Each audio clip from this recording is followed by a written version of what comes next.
સુરતના કતારગામ વિસ્તારમાં આવેલી રાજ જ્વેલર્સમાં 916 હોલમાર્કવાળી ચેઇન સોનાની કહી વટાવવાની કોશિશમાં તે તાંબાની નીકળી હતી। નકલી ચેઇન વટાવી છેતરપિંડી કરવાનો પ્રયાસ કરનાર ધોરાજીના 2 યુવકોને પોલીસને હવાલે કરાયા હતા। હાલ પોલીસે હોલમાર્ક કેવી રીતે બનાવતા અને ડુપ્લિકેટ સોનાની ચેઇન કેવી રીતે બનાવતા હતા તેની તપાસ હાથ ધરી છે। કતારગામ યોગી કૃપા એપાર્ટમેન્ટમાં રહેતા ઘનશ્યામ જીવરાજભાઈ સોની નજીકમાં વિસ્તારમાં આવેલી ગ્રીન પાર્ક સોસાયટીમાં રાજ જ્વેલર્સના નામે શોરૂમ ધરાવે છે। 2 યુવકો તેમના શોરૂમ પર આવ્યા હતા અને એક ચેઇન બતાવી હતી। 916 હોલમાર્કવાળી આ ચેઇન તેઓ વેચવા માંગતા હતા। 10.830 ગ્રામ વજનની ચેઇનના 82,000 રૂપિયા થતા હતા, પરંતુ 30 વર્ષનો બહોળો અનુભવ ધરાવતા આ જ્વેલર્સને મામલો શંકાસ્પદ લાગ્યો હતો।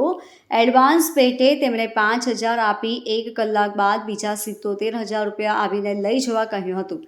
તેમના ગયા બાદ ગેસ લાઇટર વડે ચેઇન ચેક કરતા તેની નીચે તાંબુ જણાઈ આવ્યું હતું।